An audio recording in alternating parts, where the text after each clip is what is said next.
we've been on the front line for struggling for freedom of the plant and of the consumers of cannabis since maybe like 17 years now. And it was nothing there. We kind of built everything from zero with no money. This is actually what we did, and I want to just give a brief little update about what's really going on in South America. You know, in this cannabis thing, there's big contradictions worldwide. You know about that. There's also contradictions even here, where you guys are ending prohibition, right? Big contradiction that we can't even smoke in the park, even if it's legal, huh? That it's legal. So that's one. So let's go for South America. Like Chile this year, they authorized this growing for medical patients for 500 plants. This was made by a foundation called DAIA and the government of one of the counties of Santiago, Chile.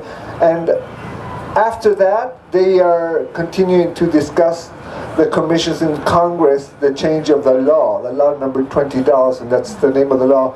And they're changing it for authorizing 6 plants per resident and about half kilo of dry buds in each property. That's what they're discussing now, but it's not done yet. They're trying to finish it, but it's not done. This is in Chile. They have a great community, a great cannabis community in Chile. They make, like every year they make the Expo Weed, which is a 3-day event, and the last one they had around 70,000 personas attending for the 3-day event. They also have the Global Marijuana March, which is, we have here on my right, Mr. Dana Beal, which is big responsible for that. We'll give an applause for him. Yeah. For all these years and making the march so successfully. So this march in Santiago gathered around more than like about 300,000 personas this year in May. And in Argentina, the same march gathered around 200,000. So huge, massive event of people that they absolutely feel better by consuming this herb, but there's not much culture about it. I mean, people want freedom, but they don't know the history. They don't know all the uses of hemp. So we're in the process of educating all these massive amounts of people that are waiting for the herb's freedom, but we're lack of culture yet. We have to go through a big process of education, and that's what we're doing. That's great. Well, let me get to yeah. Gaston. Just I wanted to finish with this, that here in you know, we've been here in America for a few weeks now, and we've been observing what's going on. And I want to salute, how do you say, congratulate all the hardworking activists that have made this ending of prohibition a reality. But the message is that we're not done yet. We have to keep on continuing with the rest of America to liberate the rest of America of free thoughts concerning the plant, because what you guys do here is very important for the rest of the world. Maybe you're not really conscious about that, but whatever happens here has a big impact worldwide.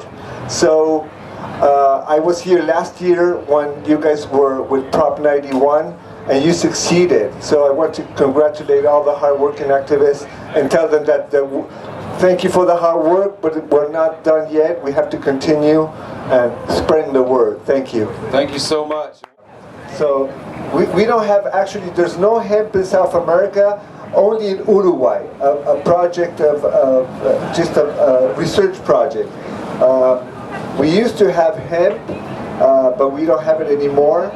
And what I want to say about this new era that's coming, that I'm seeing here also in the United States, you know, part of the contradictions is we should take the the human barriers that made these limits of THC in hemp, we should just move them away. That's part of the task that is already, we have to keep on doing that, because that, those were part of a different time, a time of prohibition. Now it's a different time, and we should go forward in taking those artificial barriers and leave the plant grow as it is naturally, and take all the benefits of it. Oh, that's well said. Yeah, well, I've been representing the growers a lot, because we have a home grow movement. But what I want to say is that that's not really important, because that's not safe access for all of us.